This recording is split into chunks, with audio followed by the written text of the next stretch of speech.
Okay, we're going to get started. Hello, I'm Lisa Ridge, the president of New Jersey Humanist Network. My pronouns are she, her. I want to thank everyone for joining us today. We are recording this program, so we'd appreciate it if everyone would keep their audio muted until after Seth's talk, as well as their video turned off so that we don't accidentally record you doing whatever you might be doing at home. Thank you. I want to thank our member, Laura Bonapace, for volunteering to help with the Zoom controls today, and also for such a professional new slideshow.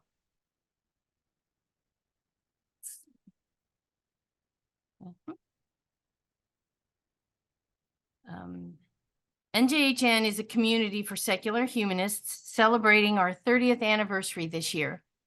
We offer programs and activities that promote humanism and secularism, provide community support for celebrations and challenges of life, and create opportunities for our members to act on their humanist values.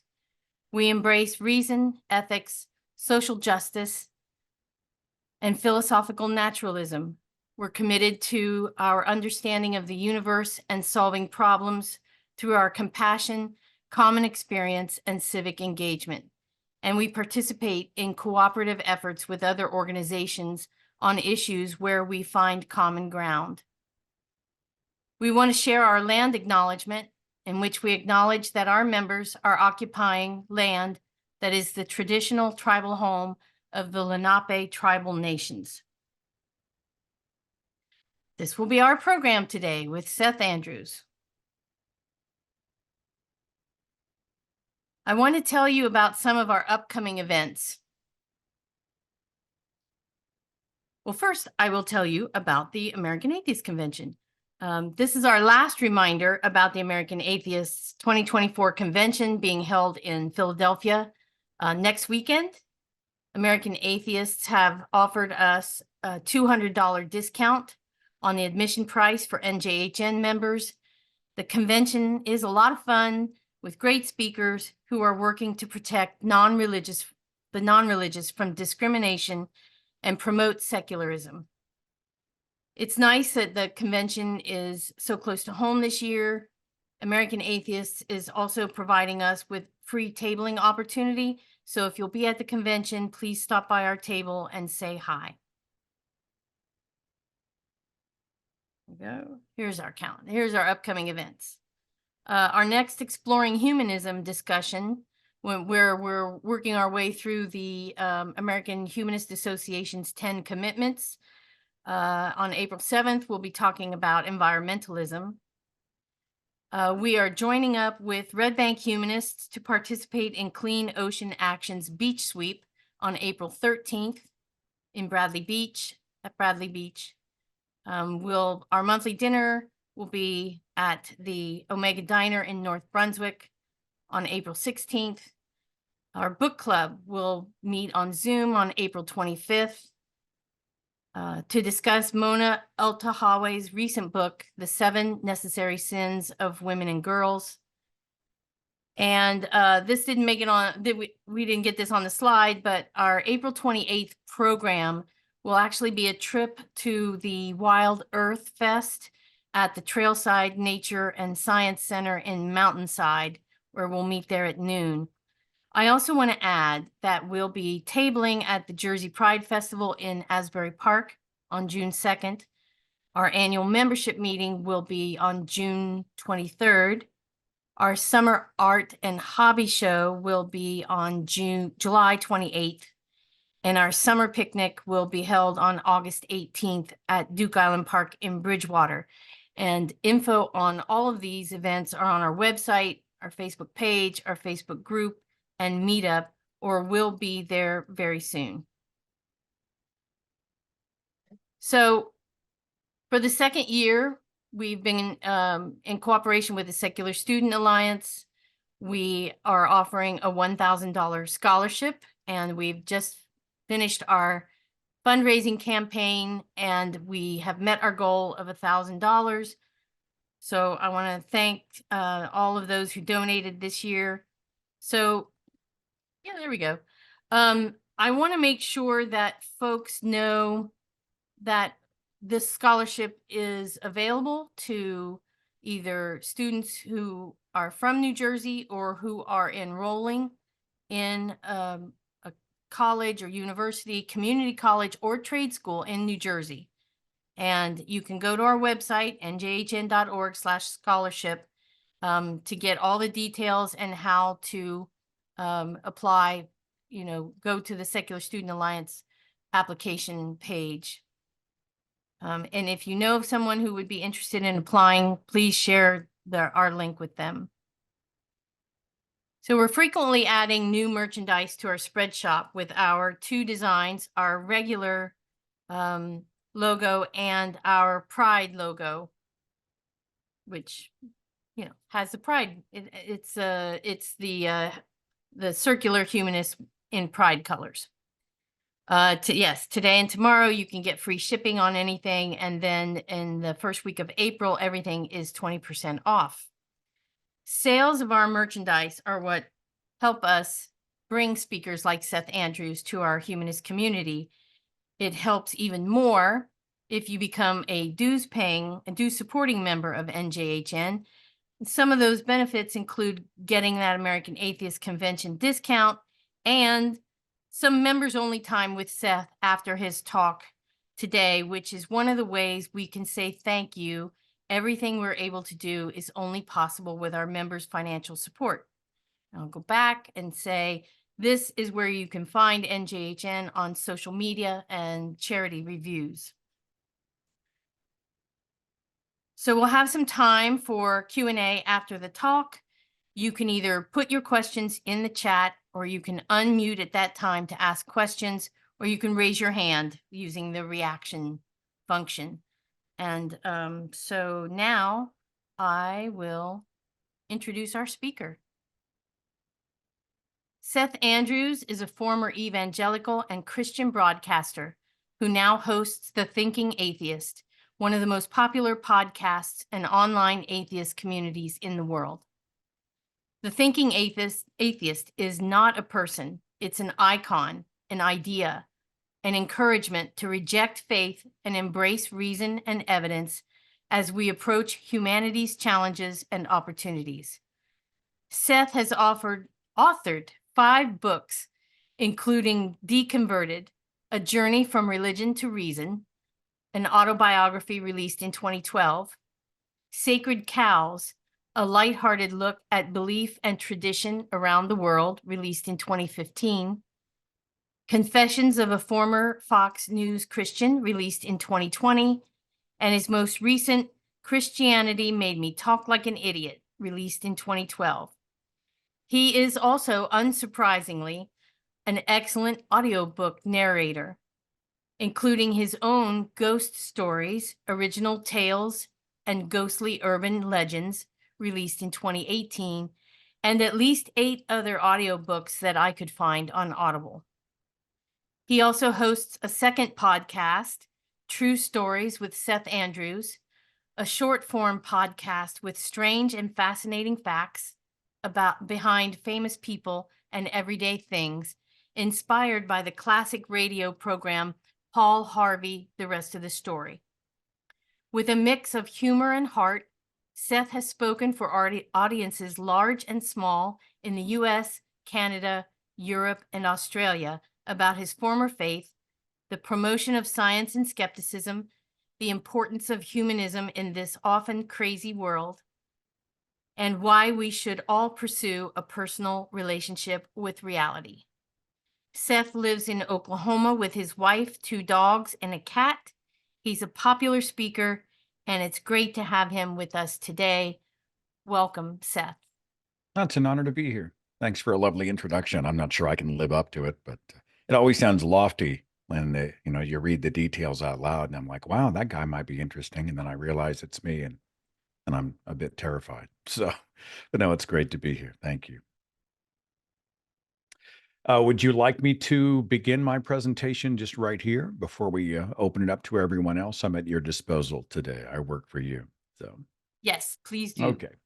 This is something that recently gave this speech in Orlando, Florida, and it's something that I've been doing a lot of kind of heavier subjects over the last couple of years. We've been talking about the more sinister shades of fundamentalist Christianity and identity beliefs and kind of losing our humanity out there in the online noise. And I just really wanted to do something that was a little more, I don't know, there's a lot of info in it, but it was fun. It was a lot more fun to do. And so this has been good medicine for me, and I hope you certainly hope that you enjoy it as well. I'm going to share my screen, except that I don't, there it is. I'm going to share my screen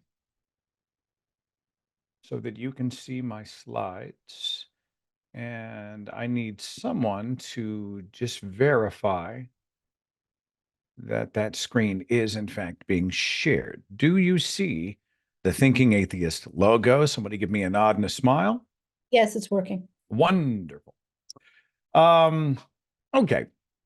Well, here are my thoughts, and I'll begin like this. From long ago, near the literal dawn of planet Earth, the Creator made man according to his perfect will. We all know the story, right? God created Adam in his image. And in my mind, I hear the conversation like this. Adam looks up at Yahweh and says, "Thanks for making me. By the way, why did you put my testicles in that specific spot?" And this is just one of the problems that I have with the idea of intelligent design, the design of my body, and beyond that into the living and the non-living world. And I'm going to come back to this specific design between our legs here in just a second.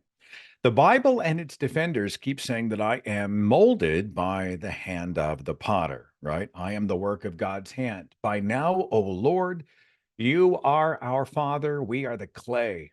All of us are the work of your hand. It sounds lovely when you read that verse out of Isaiah.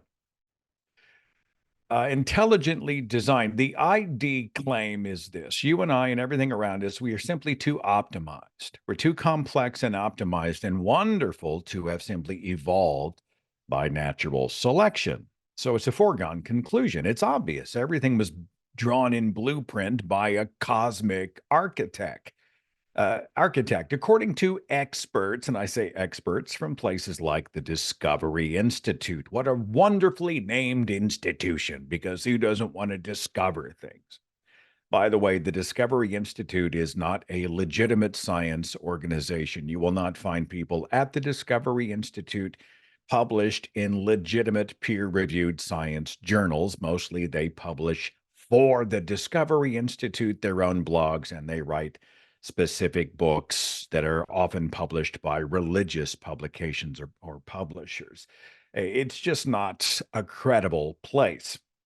This guy is Dr. Michael Behe. He's a biochemist. He is a senior fellow at the Discovery Institute. He says the human eye is masterfully made. It must have been designed. I find this strange, as Michael Behe wears scientifically developed lenses for vision correction. But his big thing is the eye. It's one of his big things.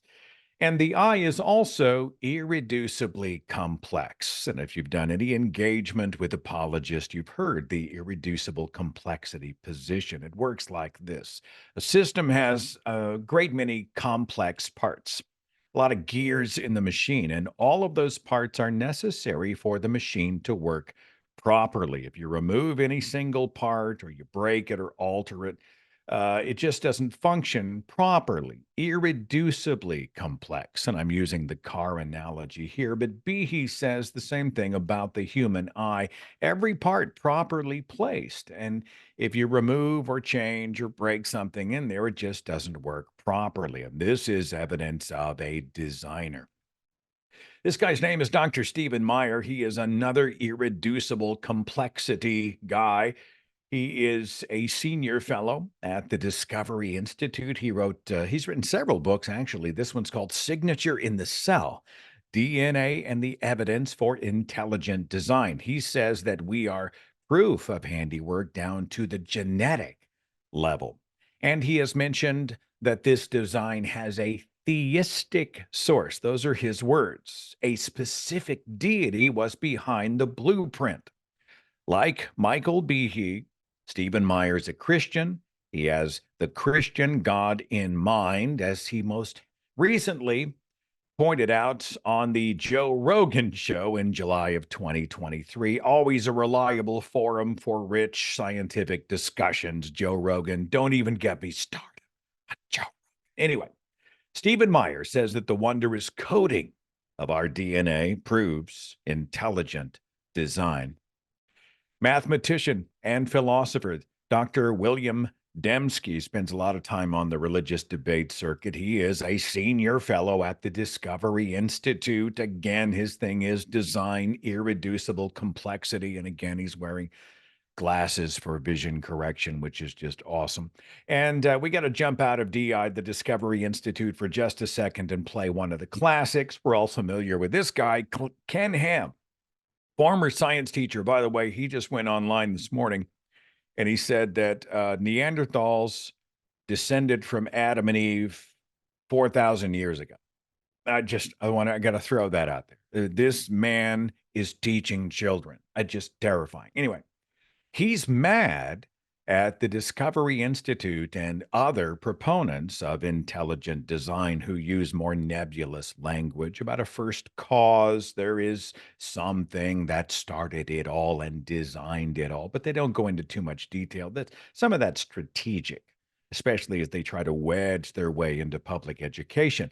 But Ken Ham is upset about that because he's like, no, you need to be much more specific. It's not a designer. This is the God, my God, Yahweh, Jesus, right? The perfect creator of perfect creation. And of course, Ken Ham is also wearing scientifically developed lenses for vision correction. I mean, God creates the eye and then we have to go fix. Yeah, and that never mind. All right. We gaze into the beautiful eyes of newborn babies, and we see in these children the master blueprint, don't we? Psalm 139:14 tells us, "For you are fearfully and wonderfully made." We are designed.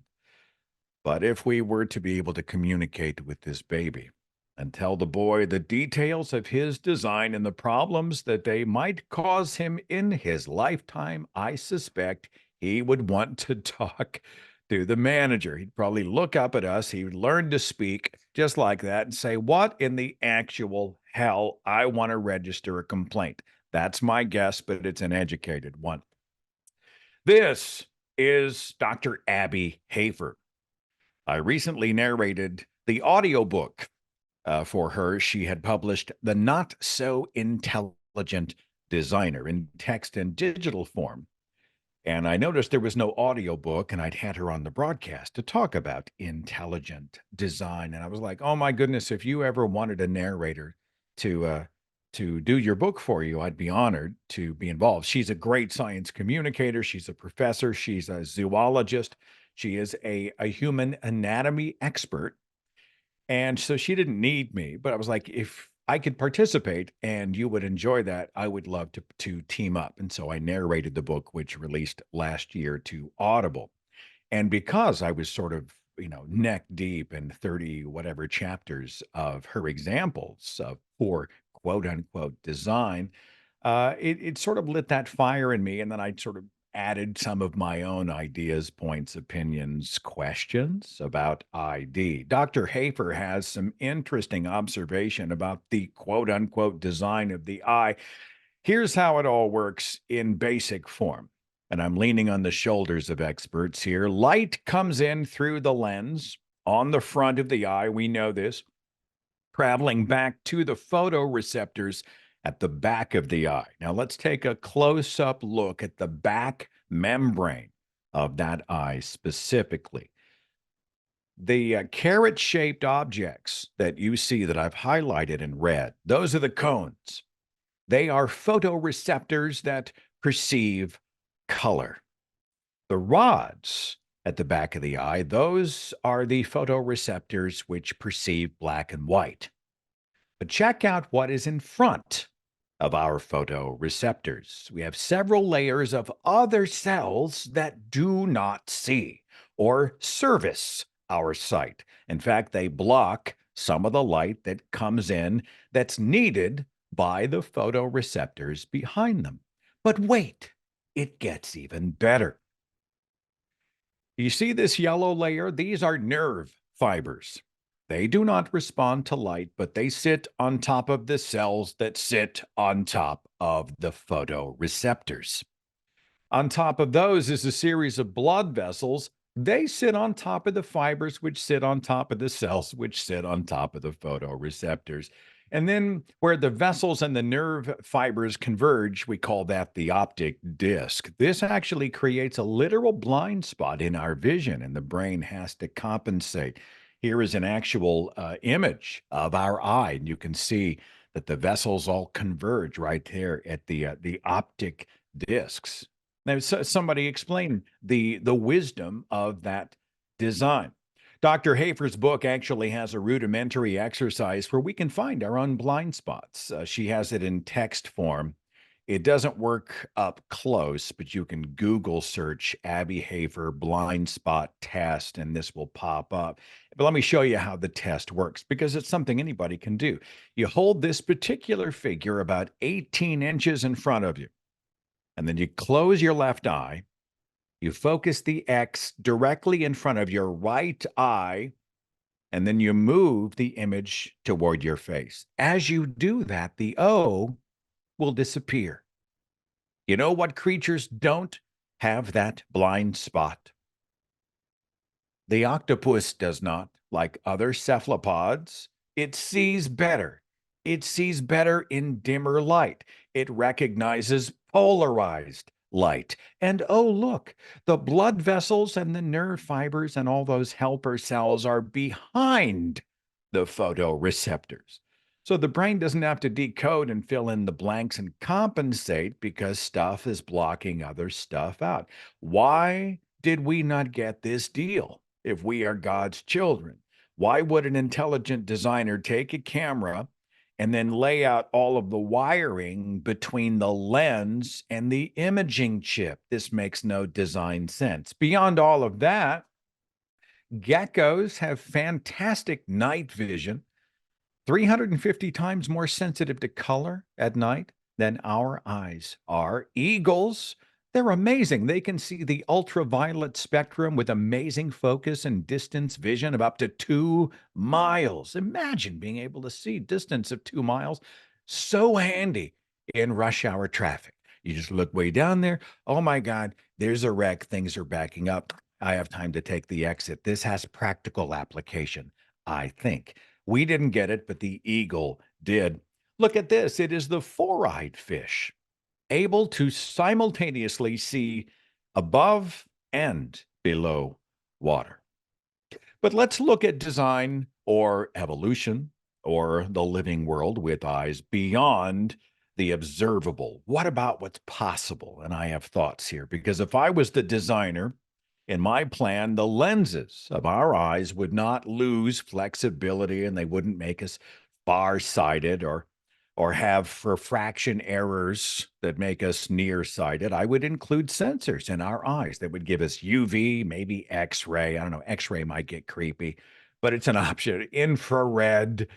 I'd build in macro lenses, zoom lenses, hyperfocus. I would make our eyes totally immune to allergies. I don't know what allergy season is like in New Jersey, but oh my God, in Oklahoma, it's a freaking nightmare. It's red eyes, it's itchy, it's crying, it's sneezing. I would make us immune to that. I would give us a switch for whenever we needed 360-degree vision. We wouldn't want that all the time. It'd make us crazy. But if we needed eyes in the back of our head, flip the switch, you could see in all directions. I can find scenarios where that would come in really handy if we had to deal with imperfections, glaucoma, cataract, some kind of degeneration. Well, I would make our eyes modular and replaceable like car parts, right? You want, oh, I need a new muffler. Just pop it in there, replace the part, no problem. I'm sure you can think of a dozen other possible improvements, which would actually be intelligent design. No more glasses, No more contacts, no LASIK surgery, no more allergy season, no more blindness. Can you imagine? By the way, there is a cancer survivor. His name is Brian Stanley. I just discovered this guy last year because I did a true story podcast on him. He just fascinated me. This guy lost his eye to cancer when he was a kid, and he wore a standard prosthetic for most of his life. I think he was 4 years old when he lost the eye, but when he got into his 20s, he went to college and he became an engineer of medical implants, and he manufactured intelligently designed his own adaptation. He made a titanium cyborg eye. He's made a bunch of these. One is an actual flashlight. He just walks into a room and there's a beam that comes out that illuminates dark closets or whatever. He's got neon orbs. There are lasers. He's got them in shapes like circles and stars. There's a jack-o'-lantern. And if I could, I would add actual sight to that. Imagine you would never need your phone flashlight. You'd never need a pin light. You'd never have to go through the junk drawer for a flashlight. You just sort of blink or cock your head, and your eye light illuminates whatever it is that you need to see. I could even do this speech without needing a laser pointer in person. If I'm standing in front of a live audience, I could just look up and point with my eye. That would be a wonderful design. Roughly 85% of Americans have to get their wisdom teeth pulled because there's simply not enough room in our mouths. Whose design was that? Right? Either don't give me wisdom teeth or give me a bigger jaw. And speaking of teeth, you and I are supposed to live almost our entire lives on one set of teeth, just one. Baby teeth fall out when we are what, 6 years old, roughly. So then if we live a long, full life, we're hopefully talking 70, 80 years on our adult teeth, one set of teeth. Food bacteria, plaque, decay, cavities, broken teeth, gum disease. This is bad design, right? If it was me, I would give us teeth like sharks. And I just like to put this slide up because the Photoshop job makes me laugh out loud almost every time I see it. Somebody did human teeth on a shark and it's awesome. Anyway, sharks, the great white shark develops a new set of teeth every 2 weeks. They just rotate them. They rotate like twice a month. Their teeth rotate right out of their mouths. They have an endless supply. Teeth that do not have time to accumulate plaque. If you chip a tooth, no problem. It's gone in a few days. That to me seems like better design. Sharks and other ocean creatures have the ability to breathe underwater. Why don't we have that same ability? We know it's possible. The African lungfish has gills for water, but they also have a modified swim bladder, which acts like lungs, and they breathe air so that they can go up on land. In humans, this improvement would prevent more than 230,000 drowning deaths every single year worldwide. And speaking of breathing, I would not put the food pipe and the windpipe in the same freaking spot. Who came up with that design? Two pipes with different purposes, little flap thingy on the top. And if the windpipe gets blocked, you suffocate to death. What does that design flaw cost in terms of human lives? 5,000 plus choking deaths every single year just in this country. Here's a design complaint I have. Either give me hair or don't give me hair. What the hell is this on my arm? What is this half-ass, do-nothing hair of inconvenience? We shave it, we pluck it, and we wax it, and we laser it. It makes sense if we are evolved higher primates. We know the usefulness of hair. We actually have even now, the exact same number of hair follicles on our bodies that chimpanzees do. Between 2 and 5 million. It's just that we have evolved so that our hairs are much, much, much, much, much more fine. So, you'll still see some people who do get rather hairy, and we see the utility of hair in the evolved primate world, keeping you warm in cold weather, making you larger to ward off threats, which may help you survive and pass on your genes. So I'm talking about human beings, human design. This hair makes no sense. I would do better. I would make it so our sun did not give us cancer. Just in this country, about 700,000 people are diagnosed with sun related skin cancer every year. Her main source of natural light can kill us. Whose design was that? I would skip all of the creams and the sprays. I would build the sunblock right into the design. I might even make us solar powered. We think about all the times that we have had to get something done and we've been so tired.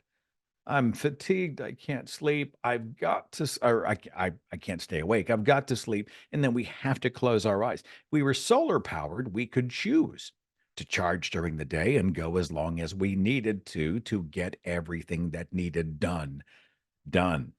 I would create our DNA so genetic copying errors did not produce uh, so much disease. Mutation mechanisms can cause all kinds of horrible stuff: cancer, Huntington's disease, ALS, hemophilia, other terrible genetic conditions. Our genetic system does not minimize random mutations. In fact, if you look at the way our genes copy, they copy and the errors just sort of add on and baggage and baggage and baggage.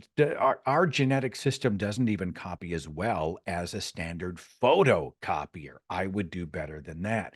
The American College of Rheumatology reports there are 790,000 total knee replacement surgeries every year, just in the United States of America. We understand why our knees wear out when we see ourselves as evolved higher primates, right? We were only recently bipeds, larger brains, we have larger frames, larger heads, skulls, etc. There's more weight on the joints. And so, as we're walking around in this biped fashion, it makes sense that at midlife, we start to see the cartilage and everything wear down on the joint. But as far as design for human beings, cartilage that grinds away so soon as a full quarter of the citizens of the United States suffer with arthritis. It's just stupid. I would make longer lasting cartilage. I would make knees out of indestructible material, or again, I would at least make everything swappable, just like we swapped out the eye, the carburetor, the muffler. You get what I'm trying. We use replaceable parts in our machines all the time, whether it's a computer or a sewing machine. We can replace things, but why not easily in the human body? My design would totally skip this one. The appendix. This one just blows my mind. The appendix is something we talk about, but we don't know a lot about. Most people, they don't really understand where it came from, what it is, where it's even placed. The appendix is actually part of the human digestive system, which is weird because the appendix does not actually digest anything. It is an organ with no function. It is attached to another blind sac called the cecum. And this is a little greenhouse for bacteria. Through the lens of evolution, we can see these bacteria helped other animals digest wood, animals like rabbits. We do not digest wood. We actually have the organs for it, but they don't work. So we are stuck with the remnant, this evolutionary leftover. It is a tiny gathering, a greenhouse of bacteria. And sometimes that party kind of gets out of hand. And a colony of really, really, really nasty bacteria ramps up, and we develop that lethal infection called appendicitis. The appendix swells until it bursts. I'm going to show you an actual photo here of an appendix being removed. FYI, here we go. There is an inflamed appendix that had to be removed. If we hadn't had it removed, we would die in horrible pain. Why would you make that? Why would you install in the human body a tiny bacteria hand grenade of doom? It makes absolutely no sense. And speaking of pain, I would give us a pain dial, a working pain sensitivity gauge. We'd have a minimum, a maximum, and a spectrum in between. Now, what's the purpose of pain? Because it does serve several purposes. First of all, it tells our brains we are injured. There's a problem. Pain also is a motivator. It motivates us to try to avoid injury and avoid the situations which might produce injury. If we know it's going to hurt like a mother, then we are much more motivated to protect ourselves and survive. But even though we see pain as both messenger and motivator, once we feel that intense pain, what's the point? You break a leg, you cut yourself on barbed wire, you're burned in a fire, horrible cut in the kitchen, slicing onions. The pain tells us you are seriously hurt. We get it. Then what do? We rush ourselves to somebody who can medicate the pain away. Why the middleman? Why in the world don't we have our own mechanism for relief beyond the adrenaline at the moment of injury? I'm talking about people who are horribly burned and they've got third degree burns. They are suffering beyond imagination. Why lock them into a scenario where they have no options? Misery and tears and screams. They already know they are injured. There's nothing they can do about it. Why would you do that? My intelligent design would include a misery reduction device built right into us. Maybe it only activates after we get hurt, after we feel that sledgehammer of pain, right? So it remains a motivator and we get how serious it is. We're not too reckless with ourselves. But once we feel it, we can ourselves manage it and even eliminate it. And speaking of pain management, how about that little piece of heaven right there? The epidural. This is an invasive pain regulator, right? We have to punch it into our bodies to regulate pain most commonly associated with the pain of childbirth. And it's administered from the outside because we don't have an option inside. Why do women need pain prevention and intervention in the delivery room? Because of a bad birthing blueprint. Somebody explain the intelligence of that design. I'm going to say enough here to make my point without being too graphic, okay? But after 9 long months of pregnancy, let us deliver the baby's head through a circle of bone smaller than the baby's head. Both bodies are often traumatized. You got vaginal tears, nerve damage, muscle damage, damage to the pelvis floor, often injury to the baby, head trauma, dislocated limbs, bone fractures. It's not uncommon.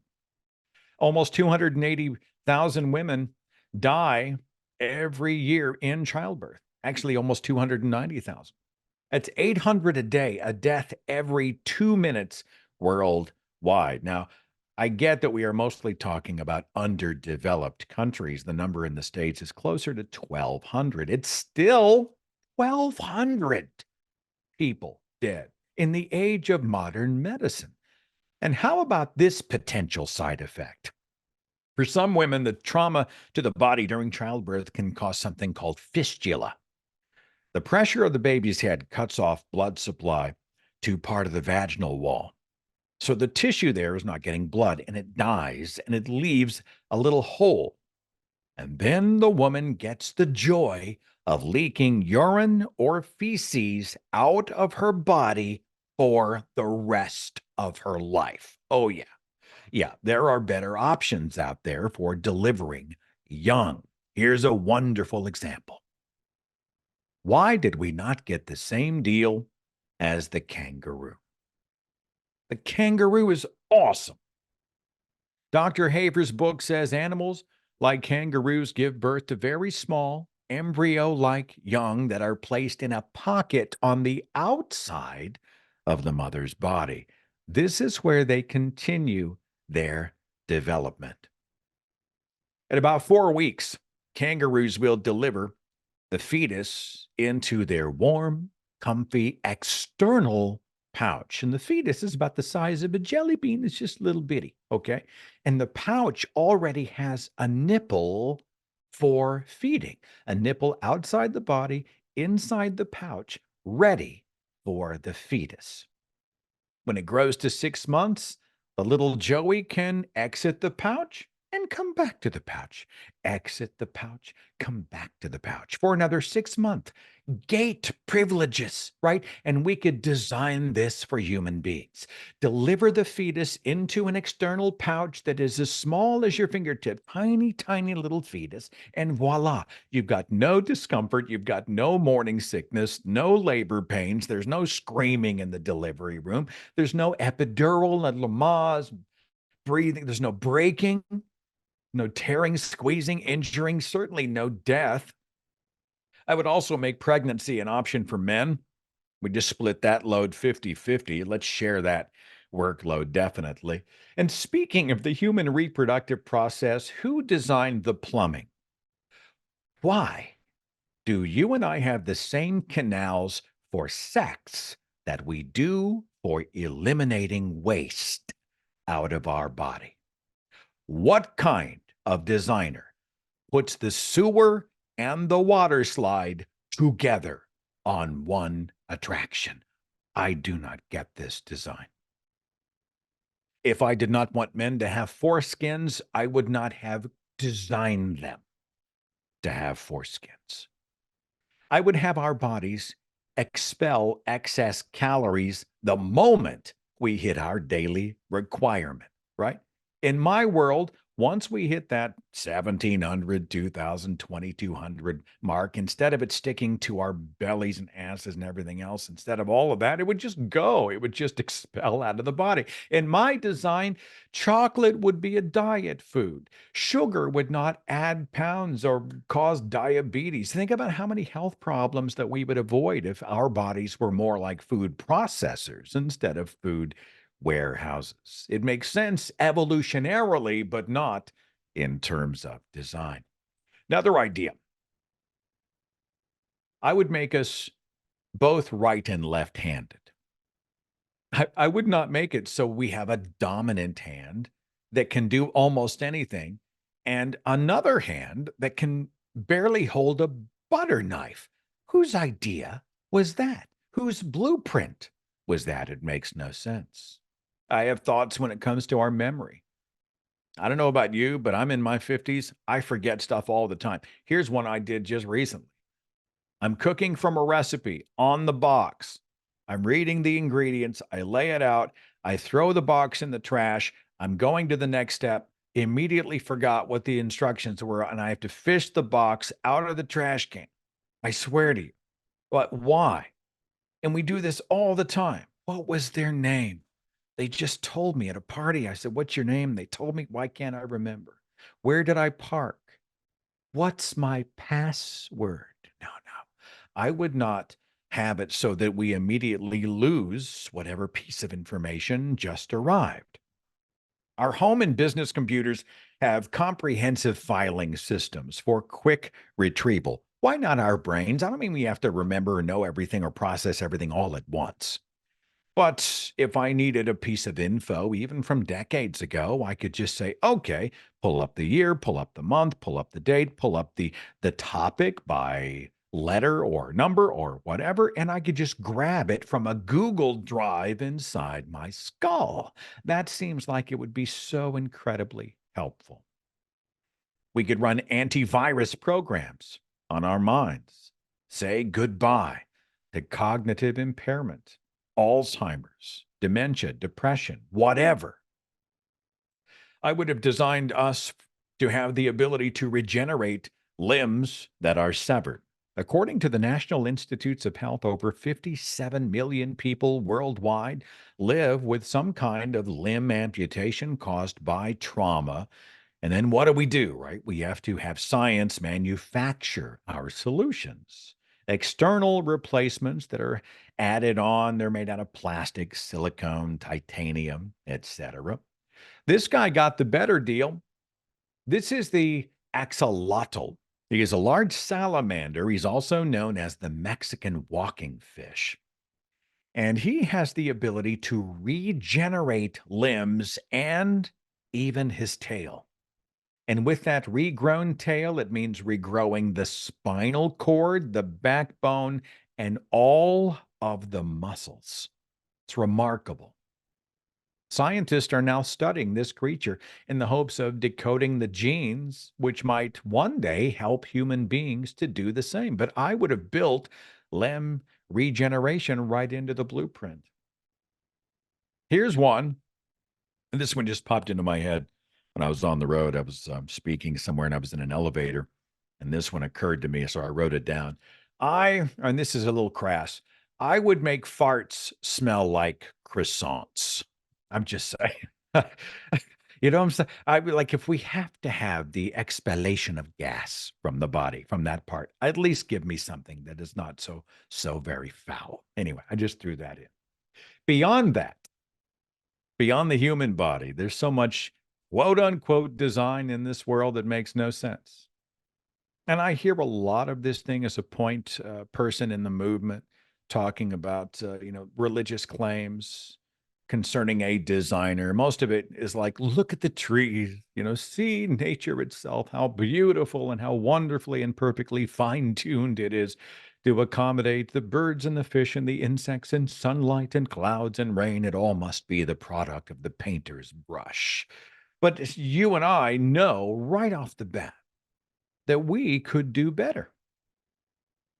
Why would we build a system that collapses when a brick gets yanked out of the bottom? We certainly wouldn't, even though supposedly Yahweh or Allah or whoever did. I would make sure the planet was not constantly trying to freaking kill us. Massive wildfires that horribly kill humans and other animals, and destroy homes and habitats, and they choke the atmosphere. No, I'd skip that part. Entire towns that are wiped out by tornadoes and hurricanes, lives lost, communities decimated. I would prevent or omit that. Volcanoes which erupt, tens of thousands of people killed at a single time with lava and heat and floods and pyroclastic flows. How many human lives have needlessly been lost? How many animal lives have been needlessly lost because this planet was designed with a boiling center? The Indian Ocean tsunami of 2004 killed 225,000 people in one day. My plan would not allow for mass drownings. 70% of our planet is ocean. 70% of the surface of the earth is ocean, uninhabitable by humans. 99% of the water on this planet is undrinkable. That's fixable. I would make the planet livable. I would make the water drinkable because I could. Under the surface of the waters, I would not create blind fish and then give them eyes. Evolutionarily, we understand why they have eyes. Design makes no sense. What about flightless birds with wings? I just think chickens are funny, so I've got this slide in here, right? And chickens aren't the only one who got hosed in the flight category. The ostrich, the kiwi bird, the penguin. Why would we tease them with something that almost works, but kind of, but not really, right? I would make sure that dogs lived 100 years. How cruel is the design that gives us these wonderful life companions, human's best friend, and then strips them from us between, 8 and maybe 16 years, depending on the breed? Just cruel. At least I'd make it so they lived as long as we do. I'm not worried about cats. Cats are gods anyway. Cats are deities. So cats are not a problem in my design. I'm not going to fret about them. They're all good. I would not make ocean creatures that can drown. There's a recent story that I'm putting on my show. There's my dog. About beluga whales who got trapped under an ice pack in Russia. There were thousands of them, and they were too far into this ice pack to be able to get out to open water. And so they were having to rotate into this tiny hole just to breathe because whales can drown. I would not make ocean creatures that can drown. I would not build a world where animals had to eat other animals to survive. Often these animals eaten while they are alive, tremendously cruel, totally not necessary. I would do better.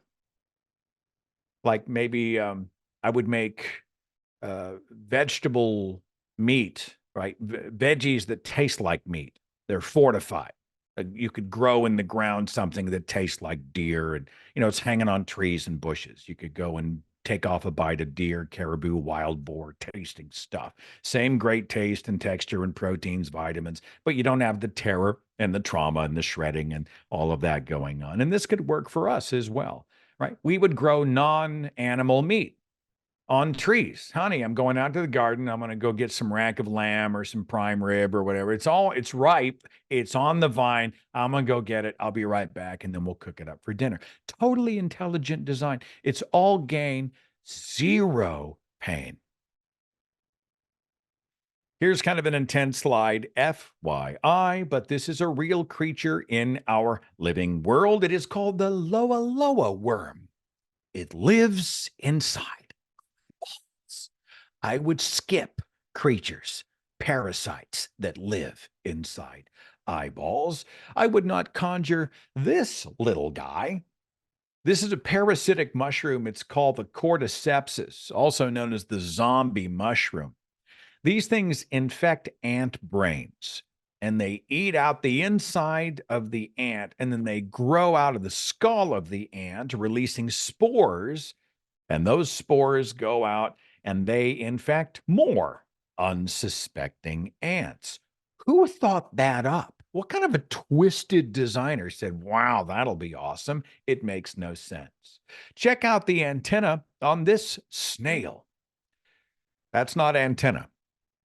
Those two things are a parasitic flatworm. They're called the green-banded broodsack. It has filled the stalk of the snail and flashed a bunch of colors, and it makes the snail head look like a moving caterpillar.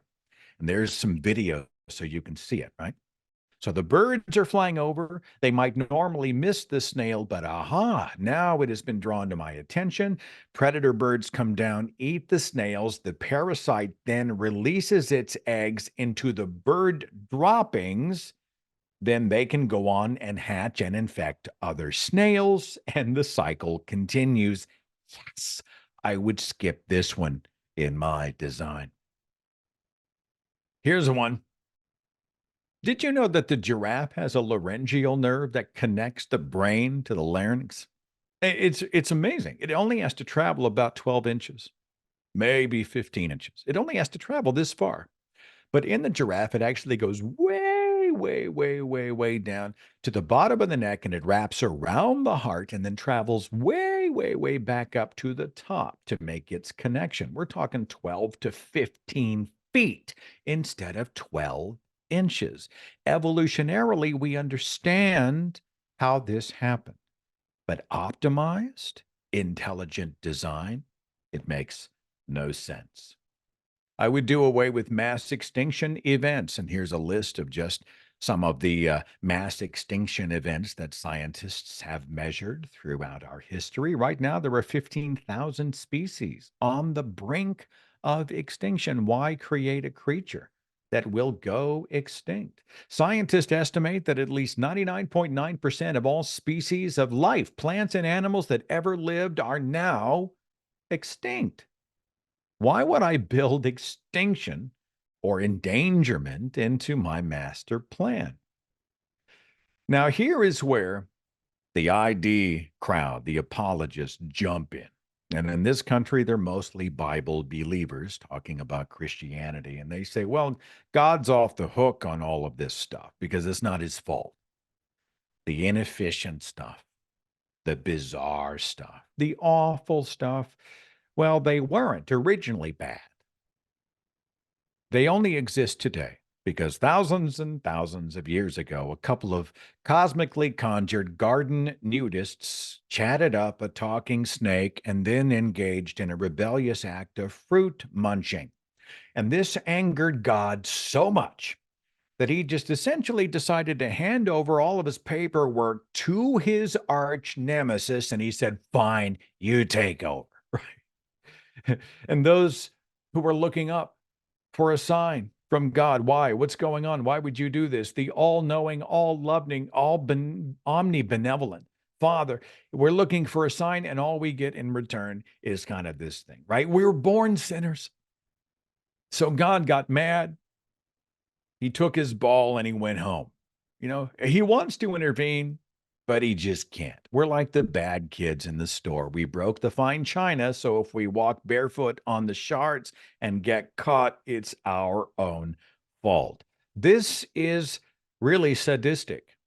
It's like saying if you threw a live hand grenade into a nursery, you would blame the babies for pulling the pin. Why create imperfect creatures and then condemn them and generations and non-living things or non-human things? Why punish them for imperfections that you built into the design?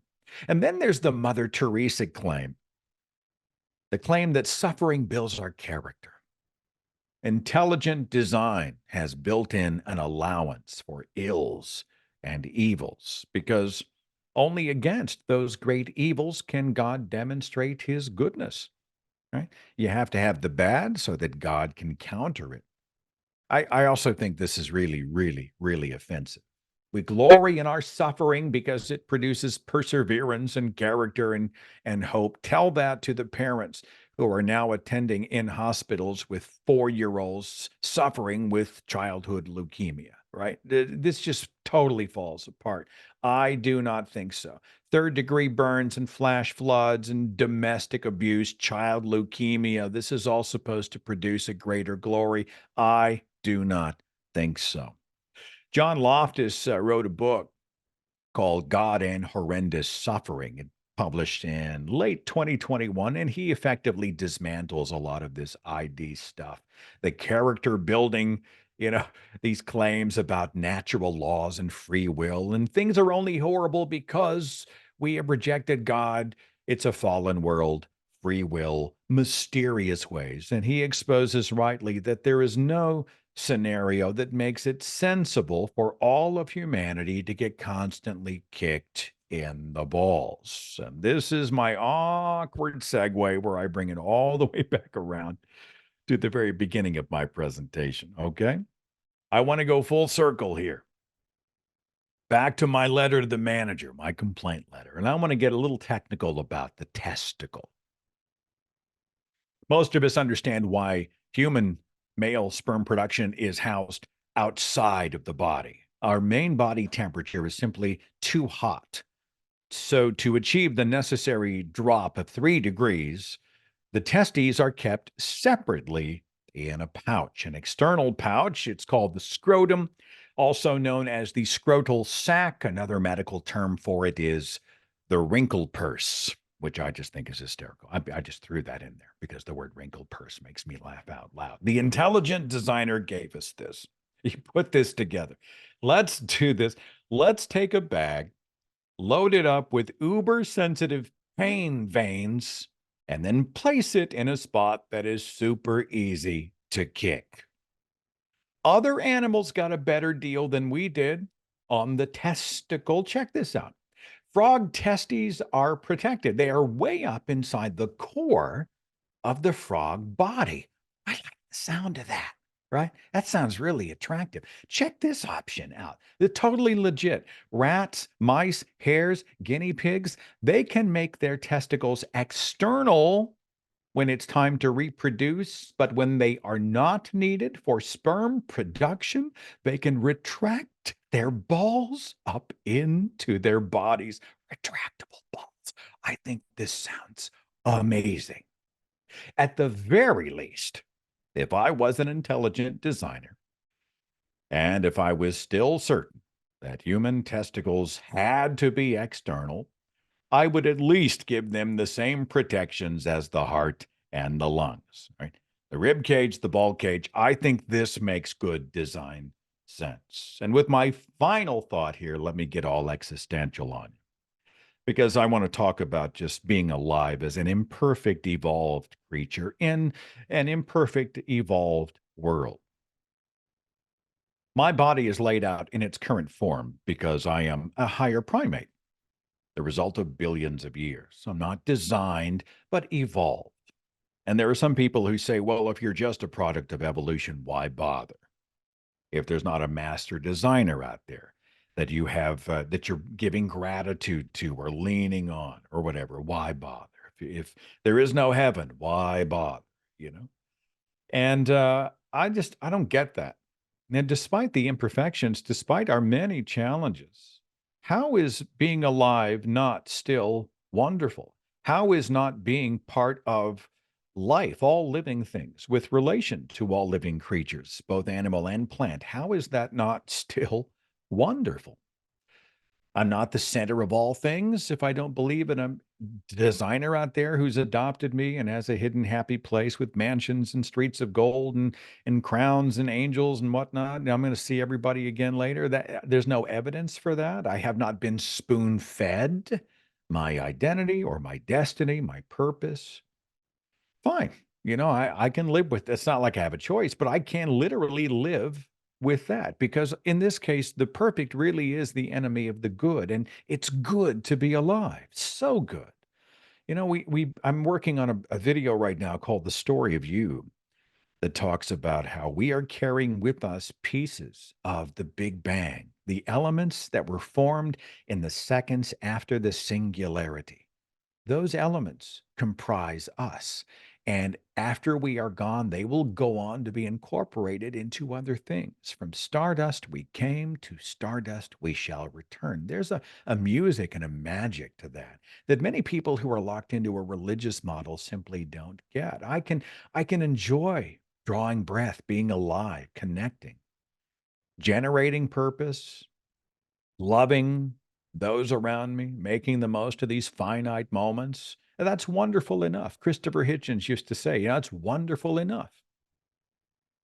In many ways, we have had to become the designers with the bodies we have and the things we learn and the vulnerabilities we share and the imaginations we use and the purpose we generate, the love we demonstrate from birth to death. And in every moment in between, we are hopefully designing lives that are worth living and worth sharing and worth understanding honestly, just as they are.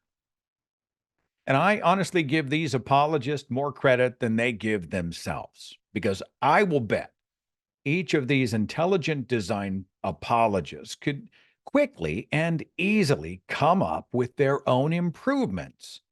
Instead of cowing and bowing in deference to the designer, the same one who thought it would be a great idea to put nipples on men, that kind of thing, I would encourage these four guys to go and make their own lists. Go make your own list of improvements. I'll bet they could come up with lists so very easily.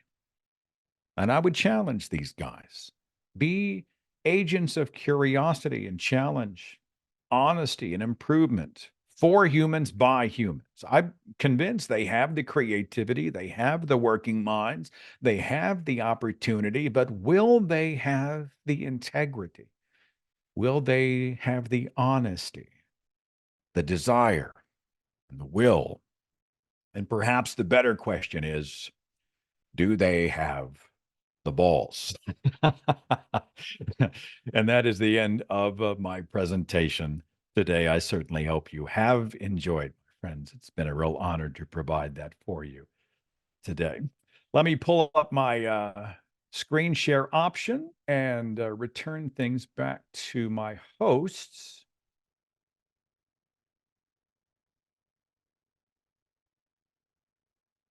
Forgive me, I maybe my host can do it for me. Let's see. I'll bet I can do it here. One moment.